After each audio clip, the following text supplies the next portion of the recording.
But when I was around 12 years of age, my father had bought me a .22 Ace rifle. We had a lot of groundhogs, and he decided that a boy and a rifle would be a pretty good combination. He had bought me a dog before that, and so the boy and the dog took the rifle and went hunting groundhogs quite often. I got that I was pretty good with that rifle, and I could shoot groundhogs. I'd take them down to Mr. Jim Dargavel to feed to his foxes. He'd grind them up and feed them to his foxes, and I received 10 cents apiece for each groundhog. I had a cousin, Clifford Lougheed, come up from Grand Valley. His father and mother owned a dairy farm in Grand Valley, and it was Depression time, and he came up there to spend a few days with me. He had enough money to get to Flesherton, but he didn't have enough money to buy gasoline to get home again. So I said, don't worry about that. We'll hunt groundhogs. We'll get enough money to fill your tank with gas. So we started hunting groundhogs. We'd shoot 1 or 2 or 3 groundhogs a day and take them down and get 20 or 30 cents for these groundhogs. And we were in low finance and low volume, but we decided that maybe if we went into a higher volume business that we would be much better off financially. So we decided that we would trap groundhogs and keep them until we had about 20. And then we would take them all down to Mr. Dargavel and we'd get a whole $2. Now in those days, wages was $1 a day. And to get $2 worth of groundhogs, that was the price of 2 solid days' work. So we were getting along pretty well. We trapped groundhogs until we had 17 groundhogs in a chicken crate in the barn. We were getting up pretty close to the inventory that we hoped to have. And one morning my father went out to do the chores, and he opened the stable door, and a groundhog come out between his feet as hard as it could run. And he went into the barn. Another groundhog came down the feed hall. Everywhere he went in the barn went another groundhog. And what we didn't realize was that the groundhogs had chewed their way out of the chicken crate, and there was 17 groundhogs loose in the barn. So everything went along fine. My father thought he had all the groundhogs pretty well out of the stable, and he sat down to milk a cow right down at the far end of the stable. And somewhere along the line, the dog located another groundhog and chased the groundhog right down through underneath the cows. And when they arrived at where my father was sitting with his back to the stone wall, there was nowhere else to go. So the dog and the groundhog both piled into the stone wall. Upside down went my dad. The cow kicked, spilt milk all over him, and dinged the pail. And I was standing up at the end looking, watching what was going on, and here was my dad laying on his bottom of his back on the cement floor, all covered with milk. He got up out of there and he burst forth with a vocabulary that I had never heard in my life before. We didn't understand exactly what he was meaning. He was a very soft-spoken man, and he very seldom raised his voice. But this particular time, we seemed to gather by the volume that he produced and the emphasis that he put on it that we had done something wrong, or there was something had gone badly wrong. So our inventory was gone, and our project of capitalism was smashed, and we were bankrupt.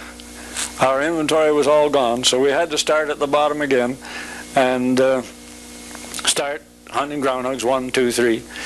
I had that dog so well trained that if I went to shoot at a groundhog, he'd get up on the fence beside me, and the very moment that gun would go off and he heard the bang, he'd spring off that fence and he'd be running full steam by the time he hit the ground, and he'd always get the groundhog before it got down the hole. He'd never miss. Another time, my cousin came up to visit me, and he brought his mother with him. And we had been having a lot of fun for a couple of days. They were there for 3 or 4 days. And on a Sunday morning, I wanted to get him up to go fishing. Now, he didn't want to get up to go fishing. We had been out the night before, and for some mysterious reason, a couple of girls had detained us.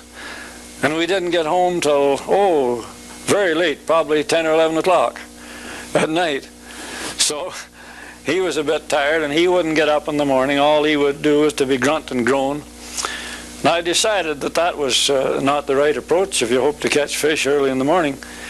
So there were some firecrackers in those days known as electric dragon firecrackers. So I lit one of these, I pulled down the quilts, and I deposited one of these firecrackers at his posterior and put the quilts back over again, and all of a sudden there was a tremendous blast, and he arose very quickly. A concussion off that thing would make your head spin. And he took after me and chased me down the hall and down the stair steps, away out into the yard. Well, we just started down the stair steps when his mother stuck her head out of the bedroom door, and she said, "Clifford, Clifford, stop that noise. You're going to wake Aunt Minnie." Well, after all that, the volume of that blast, I think Aunt Minnie and everybody else in the community was awake. But anyway, we went fishing that day, and we got a good catch of fish, and they went home. And we had enough money made out of groundhogs that he had a whole tank of gas when he went back home to Grand Valley.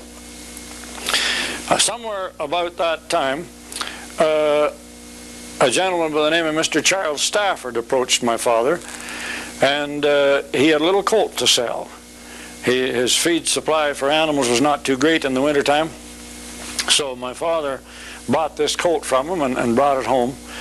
And I loved that little colt. She was a little bay mare with a white face, and I fed that colt and I looked after her, and she followed me all around all the time. I had a real pet made of her.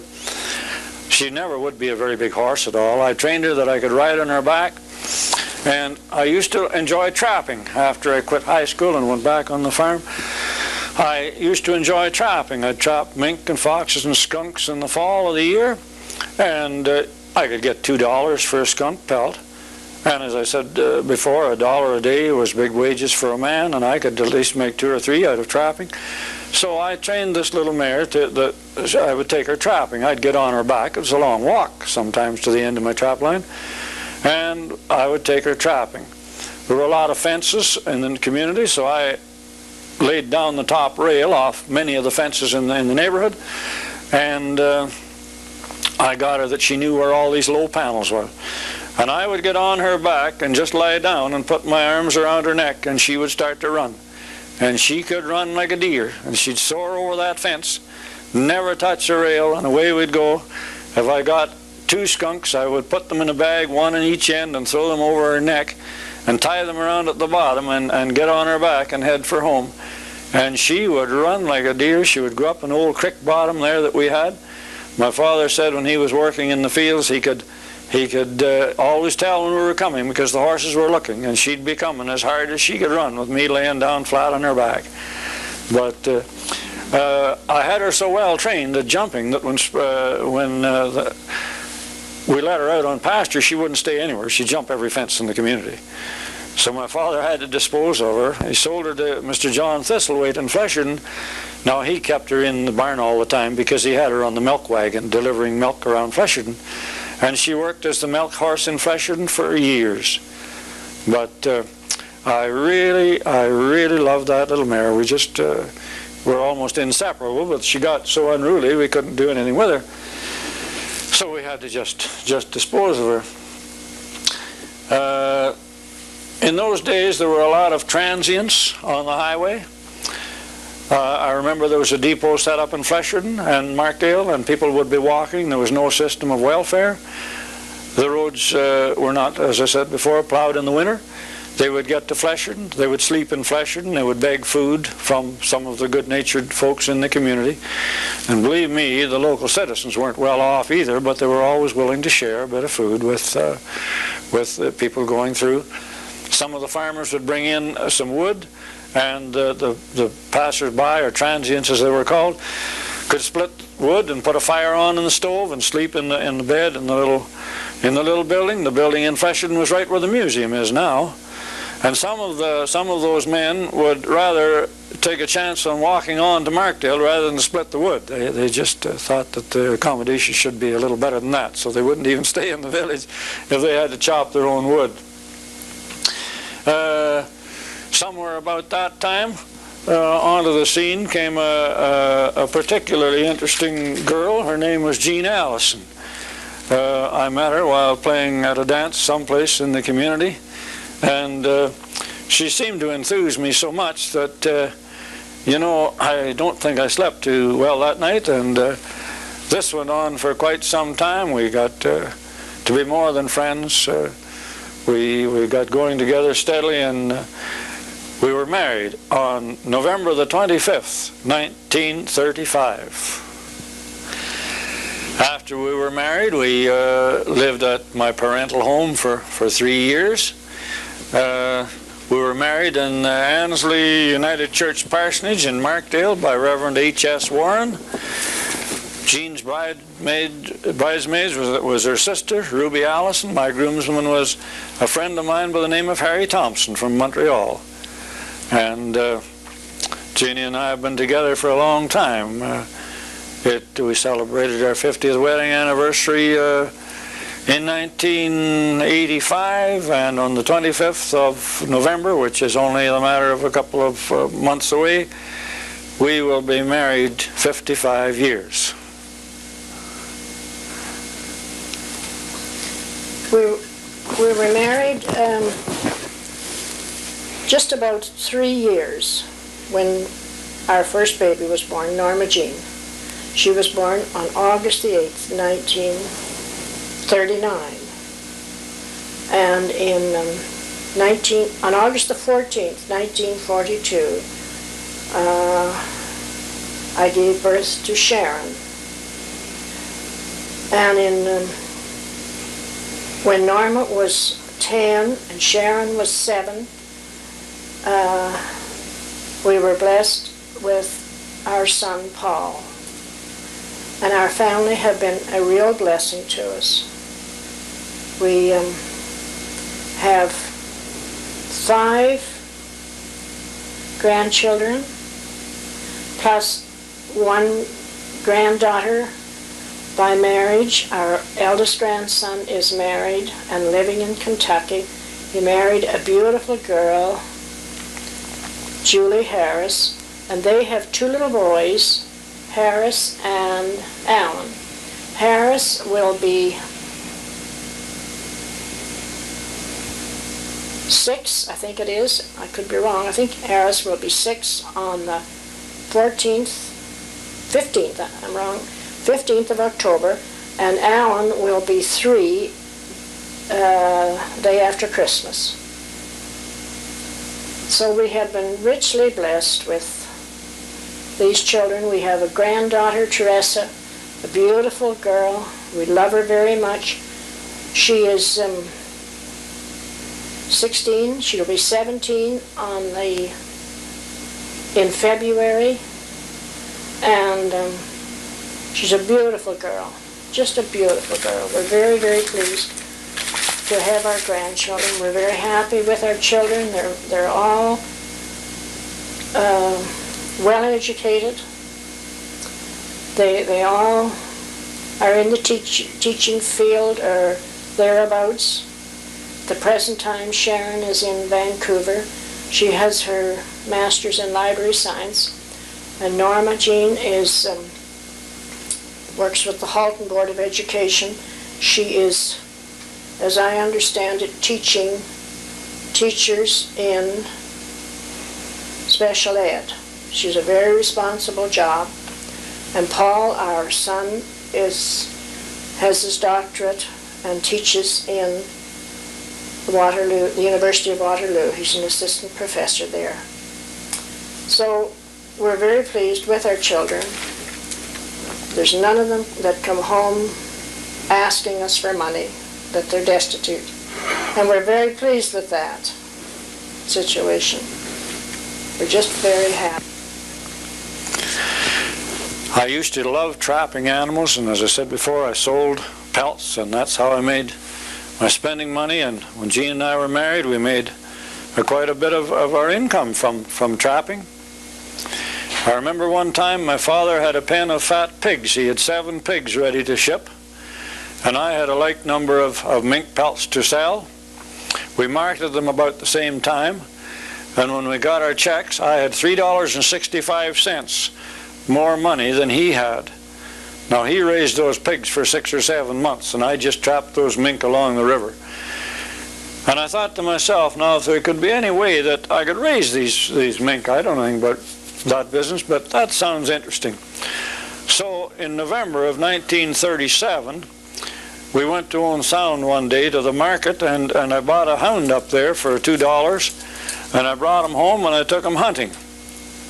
He didn't know where home was, but he went away somewhere, and I didn't get him. And I went looking for him the next day, and I went to Jim Sinkler's mink ranch, thinking that Jim had some mink and maybe some meat there, and the dog might have gone there. At that time, Jim was processing mink pelts. It was coronation year, and he had raised 100 mink, and he was getting $20 a piece for them. $2,000 for mink pelts. I came home and I said to Jean, this is something.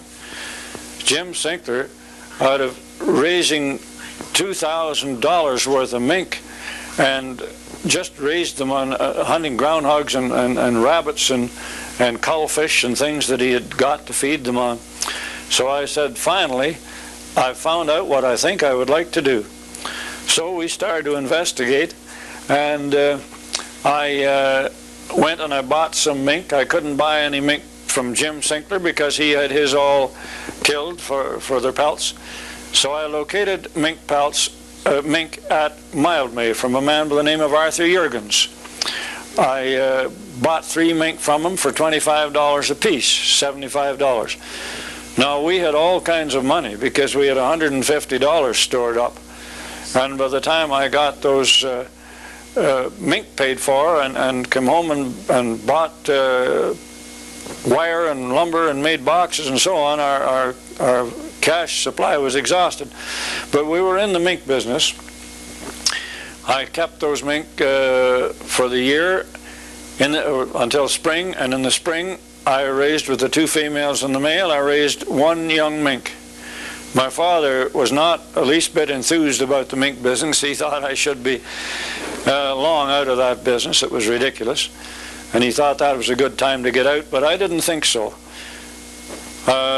We had made a little money during the summer at various things. I took care of the Orange Valley Schoolhouse. I got $105 a year for that, so we had a little bit of money. And I went to the Ray Brothers on the East Mountain and above Kimberley, and I bought some more breeding stock. I bought enough mink that I had 12 females and 4 males. I kept them over winter, and the next spring we raised 48 young ones. Our crop was 48 young ones from the 12 females and the 4 males. We were so pleased with that. We thought this was just excellent. We were away and we were in business. That year, it was time to move the mink ranch. I had to expand, and my father certainly wasn't interested in me expanding on the farm. I seemed to be jinxed in the farming business, and my interest was never too great in farming, so there was a property came up for sale down below Flesherton, the Mr. and Mrs. Robert Best homestead. They had passed on, and it was for sale to settle up the estate. So my father bought that 50-acre farm for $1,200, and we moved to Spring Hill around the 1st of November. I guess that would be about 1938. That would be 1938. We moved to Spring Hill. Well, in 1939, our little daughter Norma Jean was born, as Jean has stated.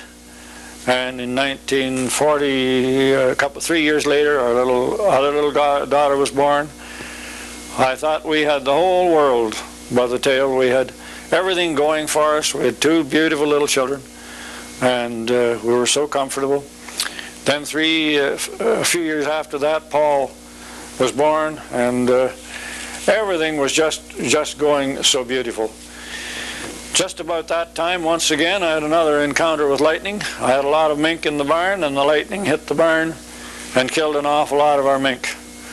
We had no insurance on them. It was just a dead loss. But we recovered from that. We got our ranch going again. The following year or so after that, we did very well. We didn't have a proper equipment to keep the feed. The feed consisted a great deal of meat, and it had to be processed and kept cold. I was cutting ice.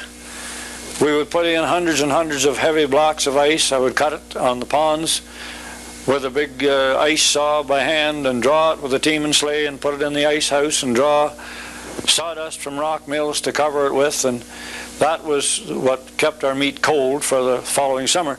But that was an exercise in futility. You could draw all that ice up the hill and store it away, and next summer it only melted and all ran back down the hill again. And I got discouraged at that. So the mink business was affiliated with the Department of Agriculture because it was all a livestock business, and there were certain advantages in that time to having those two businesses connected. So we put in application that we would maybe obtain hydro so I could put in a cold storage plant. So we did get hydro just sometime about the time the war came on. Now the war, I guess, was about half over when we got hydro. The disastrous thing about us in the mink business was that when war came on, the price of pelts had dropped so sadly we thought that we were going to go bankrupt. We didn't get hardly enough out of them to pay for the feed. So I said to Jean, well, there's no use of selling them. If we're going to go broke, we may as well go properly. So we kept all the females and we doubled our herd. And that was one of the main reasons why we had to get cold storage. We had so much meat that we couldn't possibly keep it with ice. There was no way. So we applied and we got a permit for installing hydro. We put the hydro in and we put a cold storage plant in that would accommodate 12 tons of frozen feed, which in those days was considered to be a sizable plant. We expanded that later to hold 20 tons.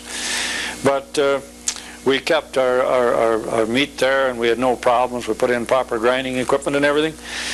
And we had water in the house. That was one thing attracted us to the property at Spring Hill. The water had run from a spring up at the schoolhouse on the highway right into our kitchen. All you had to do was turn on a tap and we had water in the house. That was something super deluxe because we always had to carry it in a pail from when I was a child. And we also had springs behind the barn. They were very, very lovely springs. And I said to Jean one day, I said, isn't it too bad that there isn't something that I could do with those springs, maybe like damming them up and make a fish pond. So we ended up damming them up all right, and we made 3 fish ponds out of them. And I rented those ponds to a Toronto club. We made enough money out of the rent of those fish ponds to send our children to college. That's where we got the money to send our children to college. I remember some very prominent people used to come up to those ponds. Whipper Billy Watson used to be up there, Frank Ayerst and Frank Tooney. Frank Tooney was the wrestling promoter. Bob Turnbull, the sports editor for the Globe and Mail, was there. Jim Vipond, the press reporter in the press gallery in Ottawa, was there. And Dr. McKinnon Phillips was there. He was a member of the club, came from Owen Sound, who was responsible for the building of the McKinnon Phillips Hospital in Owen Sound. Dr. Phillips was a unique sort of a character. He always did something a little different to what anybody else ever did. He drove down to the pond one day 3 times with his car and got stuck every time, and I had to pull him up with a tractor. And I said to him the last time, look, I'm trying to run a mink ranch, and if you're going to drive down there anymore, you're going to have to stay there or get a wrecker. So he didn't go down in there anymore. But another time he was fishing, he was wading out in one of the ponds, and when we had built the ponds, the bulldozer left some pretty steep banks in places, and we were up in the barn looking after the mink, and Dr. Phillips had a cigar on and a hat on, and he was wading out, casting along ever so nicely, and I said to the chap that was helping me, and I think, by the way, I think it was Alistair Patterson, because Alistair helped me a lot in those days in the mink ranch, and I said, you watched Phillips. He's going to take 1 step too many. And all of a sudden, he did take 1 step too many, and he disappeared out of sight, and there was a little puff when his steam when his cigar went out, and his hat floated across the pond. But he fished himself out of there, and then he was in a mess. He had to go up to the house, and we had to get all dry clothes on him and so on. But we had those ponds for quite some time. We had a lot of surplus feed at the time, and I said to Jean, no, I don't like to see waste. We never had any surplus capital, and I said, by golly, I want to make use of every means to turn it into revenue that we could. So we wanted to turn this waste feed into something. So we purchased some Great Dane dogs. We went into raising registered Great Dane dogs. Over the years, we raised and registered over 600 registered Great Dane puppies. We named our farm Spring Hill Fur Farm, and then we named our kennel Spring Hill Registers Kennels. I had it registered in Ottawa, and we shipped Great Dane puppies to every province in Canada. One night we shipped 8 puppies, and they went to 7 different provinces. Every year I raised the show winner in the Halifax show and the show winner in the Victoria show in Vancouver Island, and they were both raised came from the one litter. We did raise a lot of show winners, although I never showed dogs in my life because I was afraid of picking up a germ of distemper and probably wiping out my mink ranch.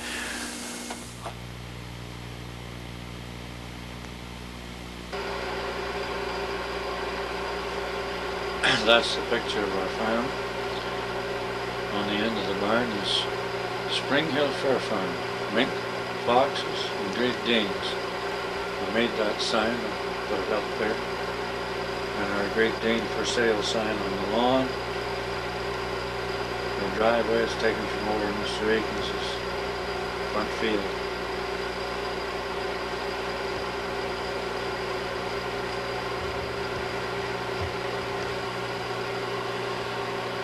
That's one of our trout ponds. The one in the foreground is the first one that we built. The next one was built a few years later, and then we built 2 more after that that are not in the picture. At the right side of the picture is the back of the mink ranch, and the buildings in the far distance are Harry Akins' house and barn, and Claudia Akins' barn closer to the ponds. That big elm tree died with the elm disease and had to be removed. But stocked those ponds with lots of speckled trout, and there was a lot of good people come up to fish there from Toronto.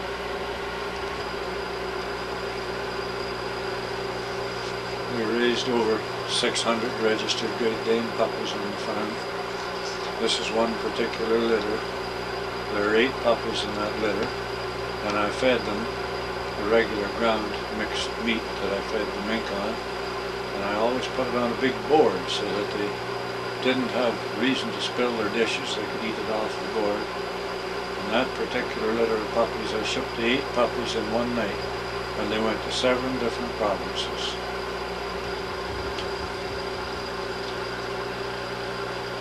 The dog in the immediate foreground with the green collar on was Prince. He was one of our favorite Great Danes, and he came to an untimely end.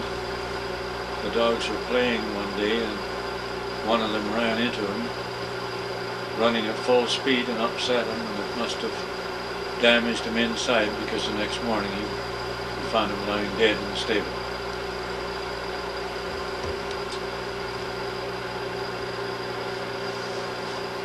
That's another one of our Great Danes with Ginny, standing beside Norma Jean's first new Volkswagen. When she started to teach school, she acquired a new car, so that's her first new Volkswagen. I just can't recall what year it is.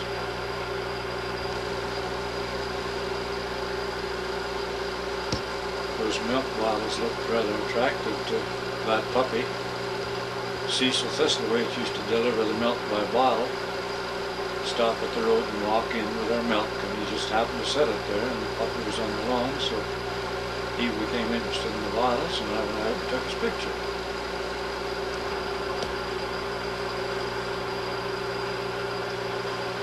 The mink pens were of 2 distinctly different types. The one on the right is a breeding pen. The nests are all inside the buildings, and the wire runs are on the outside. So the mink can get their exercise outside, and they're fed on the wire. All that brown material on the wire is their feed, and then they go back in to sleep inside the building, and that's where they raise their little ones. The building on the left is a pelter shed, where the young mink are kept in out of the weather and out of the sun and the rain and the wind, so that their fur would not brown or singe. It's very important to have two different types of buildings. The breeding pen will not function as a pen for furring up the animals at all. It's Mr. Barber's barn in the back.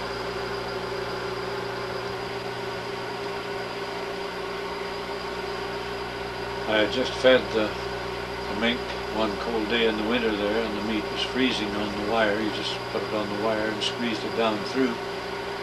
And a little chickadee came along. He was going to get his dinner there too. We had a great deal of trouble with starlings. They would land on a mink's feed and eat the whole thing, so we had constant trouble with starlings. We had to shoot them or dispose of them in any way that we could, because the mink would starve. Starlings would eat all the feed if they could get away with it. Chickadees didn't do any harm, they were just nice.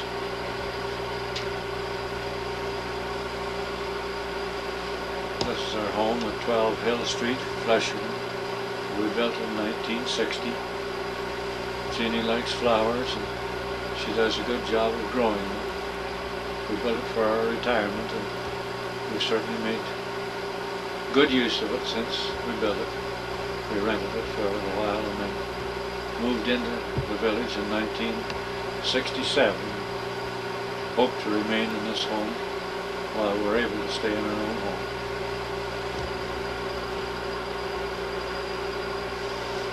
This is Jean and Frank taken down in Kentucky at our grandson's home. They had a lovely home there. He's in business down there. We visited them and they just took our picture out in front of his blue spruce tree.